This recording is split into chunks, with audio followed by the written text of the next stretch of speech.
दोस्तों, कोलकाता के एक मल्टीनेशनल कंपनी में काम करने वाली लड़की अंजू अपने बेहतर कैरियर और एक अच्छा पैकेज के लालच में दिल्ली जाती है एक कंपनी का इंटरव्यू देने के लिए।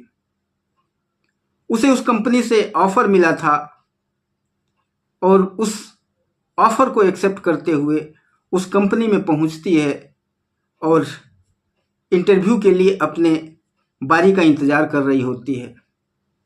तभी चपरासी आता है और कहता है, मैडम, सर को थोड़ा सा समय लग जाएगा, सर थोड़ा दूसरे काम में बिजी हैं, तब तक आपको इंतज़ार करना पड़ेगा।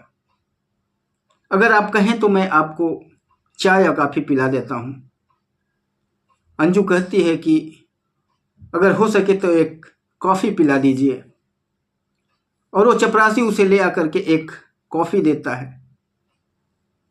जैसे ही वो कॉफ़ी पी करके ख़त्म करती है और कॉफ़ी का कप नीचे रखती है, तभी उसका सिर घूमने शुरू हो जाता है और नींद जैसा आने लगता है और वो लड़की उसी चेयर के ऊपर सो जाती है।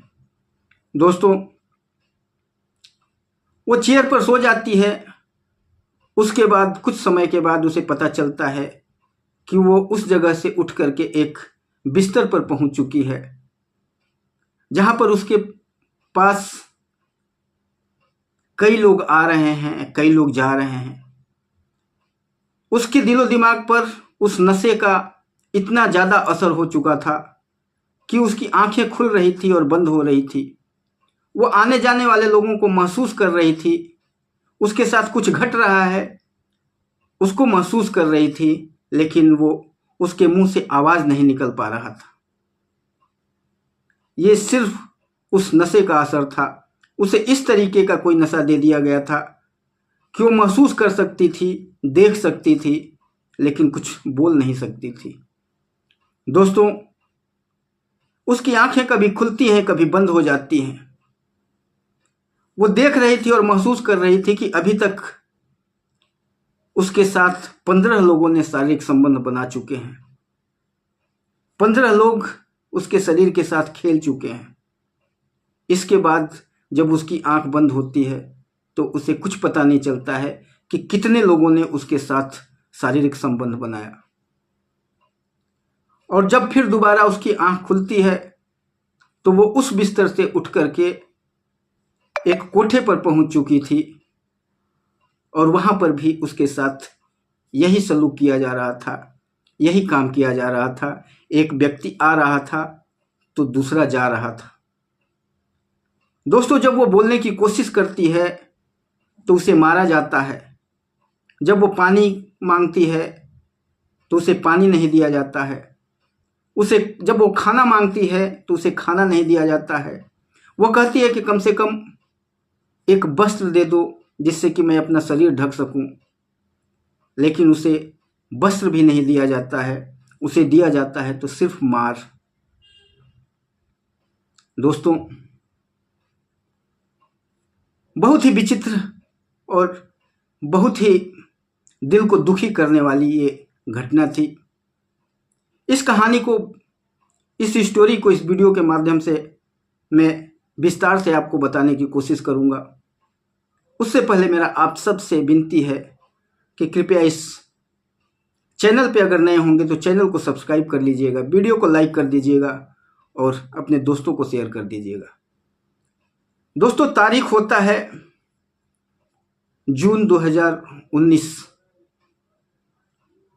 2019 जून में एक अंजू नाम की लड़की कोलकाता के एक मल्टीनेशनल कंपनी में काम कर रही होती है। अच्छा खासा पेमेंट होता है, तकरीबन 30-40 हज़ार रुपये हर मंथ का उसकी सैलरी होती है। उसकी एक सहेली भी उसके साथ काम कर रही होती है। उस दिन उसकी सहेली उसके पास आती है और कहती है कि अंजू, मेरे लिए एक दिल्ली से ऑफ़र आया हुआ था, आज उसका इंटरव्यू था और मेरे घर वाले मना कर रहे हैं और बोल रहे हैं कि तुम नहीं जाओगी। अंजू कहती है कि पेमेंट वगैरह कितना है? तो कहती है 1 लाख रुपए इनिशियल पेमेंट है वहाँ का। अब अंजू भी सोचती है कि यहाँ 30-40 हज़ार रुपये पेमेंट मिल रहा है, वहाँ पर 1 लाख रुपये पेमेंट है। तो अंजू उससे कहती है कि तेरे घर वाले नहीं जाने दे रहे हैं तो बोल, मैं चली जाती हूँ इंटरव्यू के लिए। तो उसकी सहेली कहती है कि ठीक है, तू चली जा, अगली बार मैं अपने घर वालों को मनाऊंगी, अगर वो तैयार हो जाएंगे तो अगली बार मैं जाके दे लूँगी, तुझे जाना है तो तू चली जा। और फिर अंजू वहाँ से उसी दिन ट्रेन पकड़ती है और दिल्ली के लिए रवाना हो जाती है। दिल्ली पहुँचती है और बताए गए एड्रेस पर जा कर के वो बताती है कि मैं इंटरव्यू के लिए आई हूँ। तो उस ऑफिस तक उसको ले जाया जाता है और बाहर उसको बैठा दिया जाता है और कहा जाता है कि अपने बारी का इंतज़ार करिए, आपको बुलाया जाएगा अंदर। और वो इंतज़ार कर ही रही होती है कि उसके साथ उसको चाय पिलाया जाता है और चाय के बाद उसके साथ ऐसी घटना घट जाती है, वो चाय के नशे में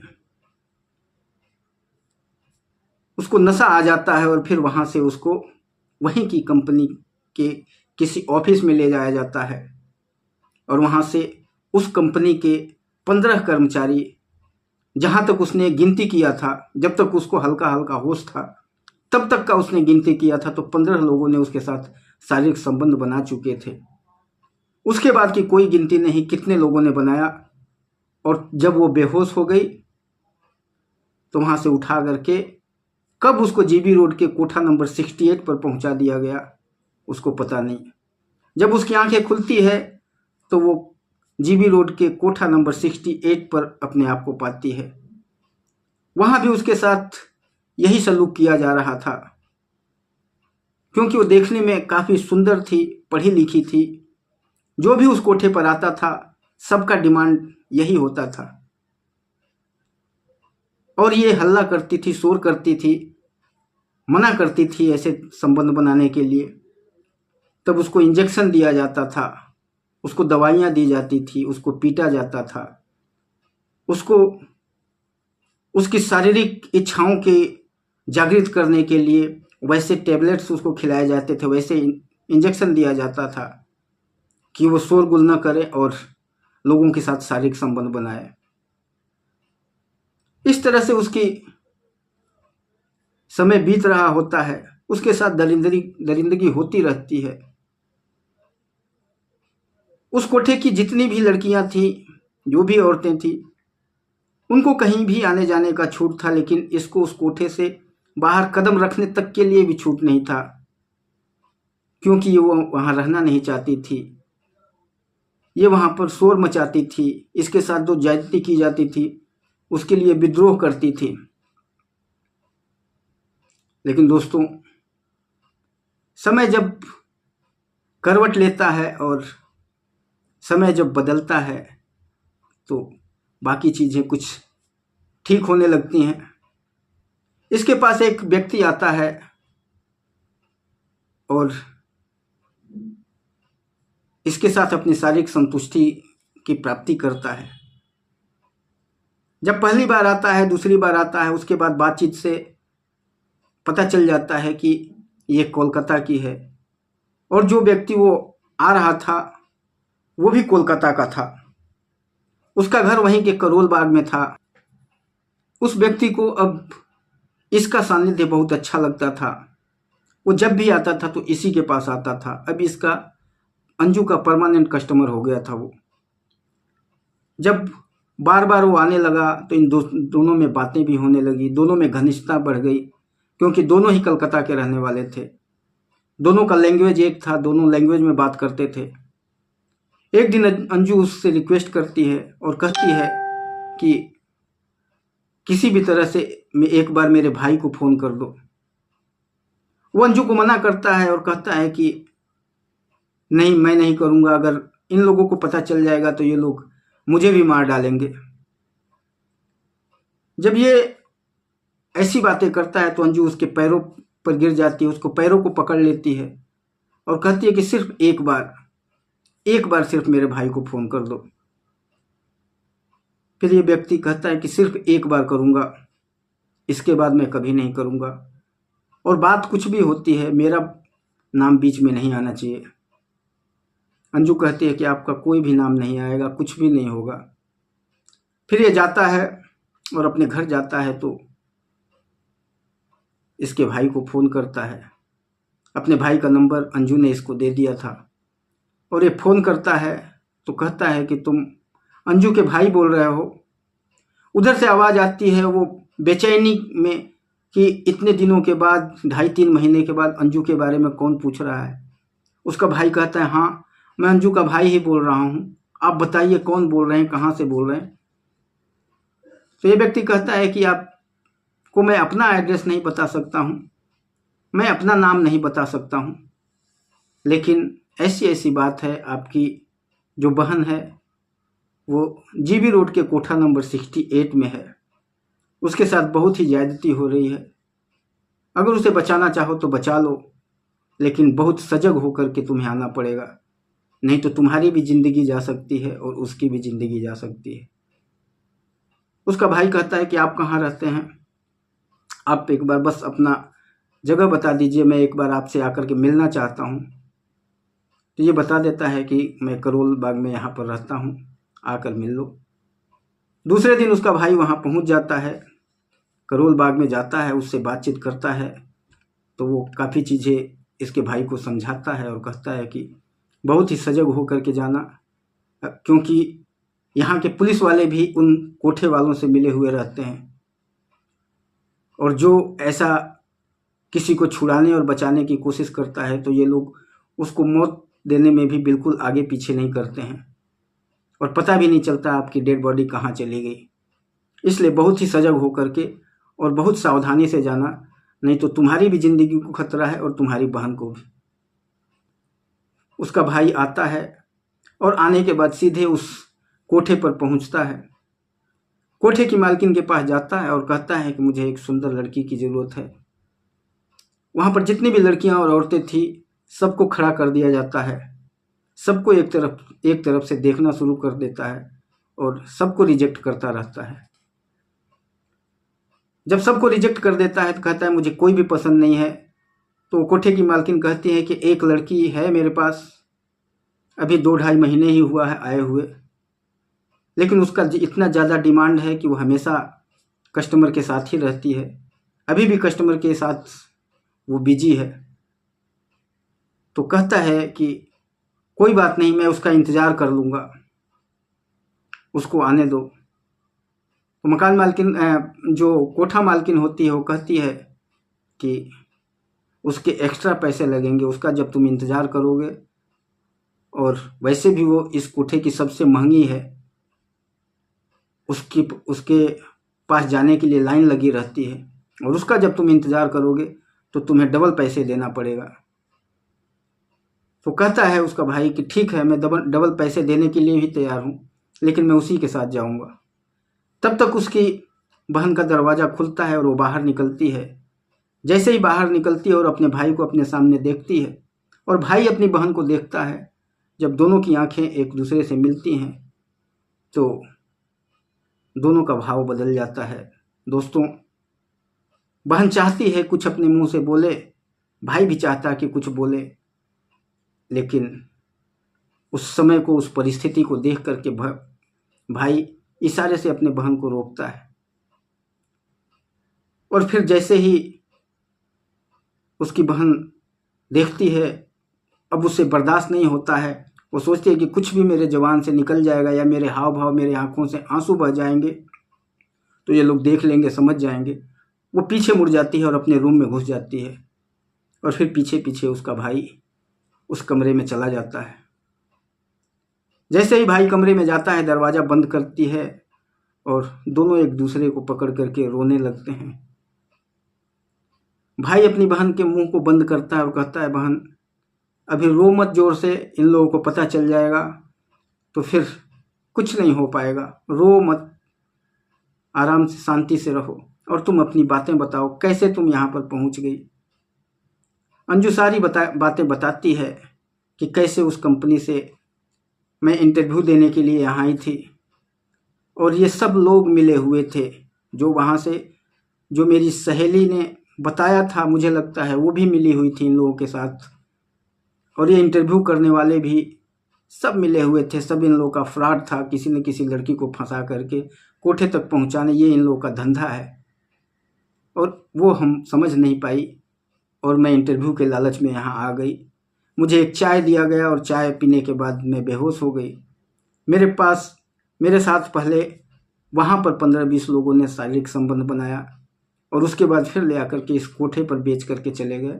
और तब से 2.5 महीने से हर दिन मेरे साथ 100-150 लोग शारीरिक संबंध बनाते हैं। भाई जब अपनी बहन की ये बातें सुनता है तो उसका कलेजा फट जाता है। वो सोचता है कि कहाँ ज़मीन फटे और मैं इसमें समा जाऊं। मेरी बहन को इतना ज़्यादा दुख सहना पड़ रहा है, लेकिन दोनों भाई बहन अपने आप को संभालते हैं। संभालने के बाद भाई कहता है कि अब क्या करें, मुझे तो इस दिल्ली का किसी को कुछ पता भी नहीं है। तो बहन कहती है कि भाई मैं सुनती हूँ यहाँ पर कई लोगों से कि, और पहले भी केस कई हो चुके हैं। यहाँ एक महिला अध्यक्ष हैं जिनका नाम है स्वाति मालीवाल। वो इन महिलाओं के लिए काम करती हैं। उनसे एक बार अगर तुम मिल लोगे तो कुछ बात बन सकती है। भाई वहाँ पर जाता है, सीधे स्वाति मालीवाल के ऑफिस में पहुँचता है। वहाँ स्वाति मालीवाल नहीं रहती हैं, लेकिन वहाँ एक दूसरी महिला जिनका नाम नेगी होता है वो रहती हैं। उनसे मिलता है। फिर वो कहती हैं कि ठीक है, मैं उनसे बताऊंगी। किरण नेगी उनका नाम होता है। उसके बाद फिर दूसरे दिन उसको बुलाती हैं। स्वाति मालीवाल जी रहती हैं, उनके सामने बातचीत होता है, सब कुछ वो सारी घटना अपनी बहन के साथ जो भी हो रहा है सब कुछ वो बता देता है। और जैसे ही वो बताता है, स्वाति मालीवाल जी वहाँ के एसीपी जिनका नाम होता है मंजीत सिंह रंधावा को फ़ोन करती हैं और सारी जो कहानी है सब कुछ बता देती हैं और कहती हैं कि जल्दी से जल्दी 1-2 दिन के अंदर ही उस कोठे पर पहुंचना है और उस बेटी को बचाना है। आप बताइए कितनी तारीख को रेड डाला जाए। तो मंजीत सिंह जी बताते हैं कि कल ही, जब ऐसी बात है तो इतना लेट करने की क्या ज़रूरत है, कल ही रेड डाला जाए वहाँ पर। और एसीपी रंधावा जी अपनी टीम तैयार करते हैं और फिर उसके भाई को कहते हैं कि तुम्हें एक बार फिर से वहाँ पर उसके अपनी बहन के पास ही कस्टमर बन के जाना पड़ेगा। और जब तक हम लोग रेड डालेंगे और रेड की कार्रवाई होगी तब तक तुम्हें अपने बहन के साथ ही रहना होगा, नहीं तो वो लोग उसके साथ कुछ भी कर सकते हैं। तीसरी बार फिर भाई जाता है अपनी बहन का कस्टमर बन के और उसी रूम में अपनी बहन के साथ रहता है। तभी वहाँ पर स्वाति मालीवाल, किरण नेगी और जो एसीपी मंजीत सिंह रंधावा हैं, ये पूरे लोग एक टीम के साथ उस कोठा नंबर 68 पे रेड डालते हैं। और रेड डालने के बाद जब उस कमरे को खुलवाया जाता है तो उस कमरे में से दोनों भाई और बहन निकलते हैं। दोस्तों, ऐसी और भी 1-2 लड़कियां वहाँ से बरामद हुई थी जिनके साथ ज़बरदस्ती हो रहा था। उस कोठे की जो संचालिका थी, जो कोठे की मालकिन थी, और कोठे पर काम करने वाले जितने भी लोग थे, सबके ऊपर धारा 370, 376 और 134 के तहत केस रजिस्टर किया जाता है। सबको जेल भेज दिया जाता है। दोस्तों, बहुत ही अजीब घटना थी उस दिन। सिर्फ दिल्ली ही नहीं, कोलकाता ही नहीं, पूरे देश में इसकी गूंज थी कि एक भाई ने अपनी बहन को कोठे से कितनी खूबसूरती से बाहर निकाला है।